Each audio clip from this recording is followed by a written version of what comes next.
Hello everyone and welcome to sort of a rant, I guess. Basically, I was laying around thinking about what to rant about since I know you guys love hearing my sexy ass voice. But I couldn't think of what to rant about because I'm still enjoying Rivals a lot. No offense to Overwatch players, but it is possible to just ignore all the hate your game gets and all the negative critiques and just play the game you enjoy. And I don't know, I still have tons of fun on Rivals. So what I did was I went to my Discord server and asked people to tell me what their biggest gripes with the game is. Because if I can't think of stuff to rant about, I might as well ask my offspring, which is you guys, my beloved children. Quick note, I might do more videos like this where I ask my Discord server stuff, so if you want to perhaps make it into the next video idea, you should join my server. Link will be in the description. But yeah, I'm gonna go through these complaints and give my thoughts on them. Some I agree with, some I don't agree with. And if you want to see more videos like this, then hit the like button because that tells me you guys enjoy what you are seeing. So first person says, incinerate no more. This is how I know I'm the father. You guys make me so proud saying stuff like this. I don't need a DNA test for you guys. Neore players should be sent to Alcatraz and left there to rot. But for real, the best way to not make Neore obnoxious is to just change his team ups. I mean, you give Iron Fist a goddamn healing ability, yet you let Neore have a third squid that beams me from Ukraine. The flippin' matchmaking, it's basically EOMM. And that damn VC bug on console they refuse to fix. So, first of all, I actually found out that that's not a console specific issue. It happens on PC too. It's just that they have push to talk, but when they don't have push to talk enabled, it shows their mic icon moving like it does on console. Second of all, they did sort of fix it because they added push to mute on console. Thank the fucking lord. And it's toggle, so if you press your push to mute button, it will show a mic muted icon in the top left. And as for matchmaking, just get good, kid. So many people tell me, Raider, EOMM is real, my teammates are always bad, how do I get out of plat? Just get good. Just hit your shots. You can't rank up if you're not hitting your shots. Nah, but for real, it's not EOMM. It's this stupid ass ranking system. The best way I can describe this ranking system is it's similar to the card system from Overwatch 2. I keep saying this. We all remember that card system and everybody was hitting GM1. It felt like the most uncompetitive, unserious ranked experience because it was just so easy for people to climb. Then they swapped to a more traditional SR system, and then all those people who hit GM1 before couldn't even touch Masters, let alone hit GM again. The same thing is happening in Rivals. You have literal orangutans in Win Above All and Eternity. I'm not even joking. That's not even an over exaggeration. And it's going to continue to be like that until they do something about the ranking system. I had a lot of people bring up the optimization. Ha ha ha ha. Couldn't be me. A superior console player, while you PC nerds have expensive ass setups just for your game to run at 0 frames per never and have your game consistently crash. I, an intellectual console player, can kick my feet up on my chewed up desk and enjoy my gaming experience without the constant frame drops and crashes, unless, you know, someone decides to open up a strange portal, in which case my Xbox will then proceed to shit itself. Also, despite me owning a Series X, I still play on 60 FPS because my Elgato is ancient and doesn't use the new HDMI cables needed for 120 FPS. This person said the amount of support ults that completely nullify half the ults in the entire game. I've had multiple people bring this up. So, oh my god, support ults are so broken, circle of healing, blah blah blah. Listen, if you compare the offensive ults in Overwatch to the offensive ults in Rivals, you'll understand why support ults are like a necessary evil and why they need to be as strong as they are. Now, a 12-second, hell, even 10-second Luna ult is a little crazy, but if they're going to nerf the support ults, they are going to need to nerf the overall lethality of offensive ults in Rivals. See, people complain about their ult getting nullified by a support ult, but they say nothing when a support ult saves them from a DPS or tank ult, you know? I don't know. Again, my take is if they do tone down the support ults, they are going to need to overall scale down all the DPS and tank ults, which is why I don't think they ever will go that route, and they'll continue to add very lethal ultimates alongside more healing circle ults. Ethan says, my biggest complaint is that it sucks and Overwatch is better, and Raider, you should play Overwatch. Widowmaker recently got buffed and 6v6 hasn't received a balance patch since 1736. So no.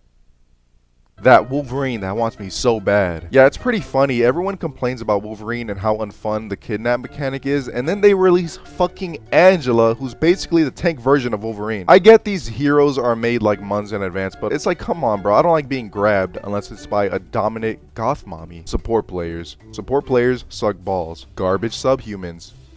DPS are absolute dicks. I don't like the Gooner appeal. It's too much. The youth of the world does not need Emma Frost. Can I get an amen? Huh, speak for yourself. We love the Gooner skins.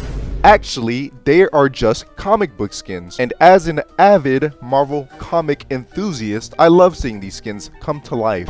You know, there is an argument to be had that we aren't getting enough cosmetics that show a lot of skin.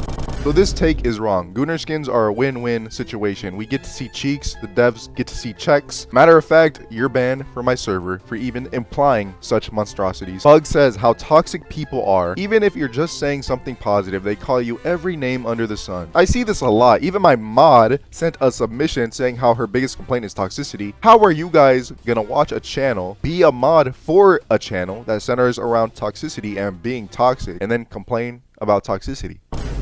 If there's no toxicity, I'm gonna need to get a real job. On a real note, I respectfully disagree with people saying toxicity is a big problem and a big contributor as to why Rivals is seeing a decline. It's competitive. Now, QP and the arcade modes, that's a different story, but in the competitive game mode, people are gonna be competitive. People are gonna be toxic because that's the nature in competing. Pro athletes do it. Gary Bobby Ferguson did it. Yes, go ahead. Stroke the beard of Garrett Bobby Ferguson. Now, there's some people who take it too far, but that's why there's a mute button. There shouldn't be some strict system like there is in Rivals where you get banned for simply swearing. Another similar submission, this person says community is poor and there's no punishment for extreme VC abuse. And as said perfectly by my mod, who is unfortunately British. No, enough of the VC bans. How the bloody hell can I tell my friend she's a stupid bitch and I get auto banned by AI? I get told to die of breast cancer in QP. Did you deserve it? When people hot mic while they're eating, that shit drives me crazy.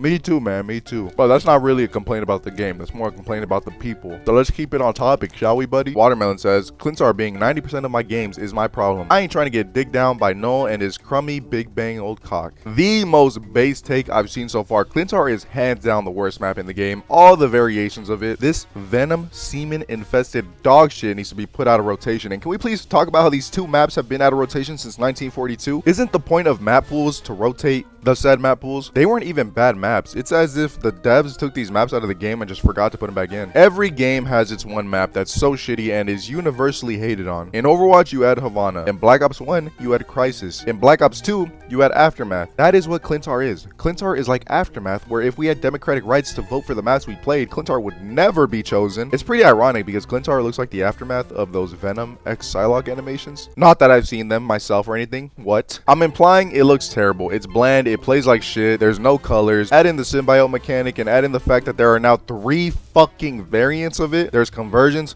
domination, and now resource rumble. These stupid Chinese fucks. That is not how you get people to play your new dumbass mode, by putting it on a fucking Clintar map. The fact I'm not in the game as an original Vanguard character. Yeah, that is a shame, bro, especially since we know you're big enough to be a Vanguard. Okay, so this kid goes on a tangent, but I'm only gonna look at his first point. He says the ban system either needs to get rid of double bans or add in more ban slots. I don't think they should add more ban slots, but I do agree that they need to get rid of double banning. I've been saying this forever as somebody who played Rainbow Six Siege for a bit. I wanted them to make the ban system similar to R6's so both teams don't ban the same thing. There are too many characters that are so unbelievably aggravating to go against to have double bans in the game. Both teams banning Wolverine every game because they're so scared the enemy isn't going to ban him, and then Gamma Neore goes through. Please remove double banning from the game. How are you going to let Overwatch steal your system and do it better than you? This game was good until it pandered to supports. Now it's garbage. Yeah, I find it hilarious when people cry about triple support, because when any dive character is even remotely viable, support players cry until that character is nerfed. Look at all of you saying Black Panther was broken, and now he's gotten 3 consecutive nerfs because support players can't adapt. The thing that counters supports gets nerfed and triple support becomes meta? Oh my god, who would have seen that coming? It happened with Captain America, it happened with Iron Fist, it happened with Spider-Man, it happened with Black Panther, and now we're witnessing in real time Magic go through the same exact thing, even though she does less damage than she did prior to her recent changes, which by the way are compensation for her getting her team up anchor removed, which took away her 10% damage boost. I'm surprised people don't understand this. Like they really just think that Magic got buffed for no reason. No, she got her team up anchor removed, which gave her a 10% damage boost. So to make up for that,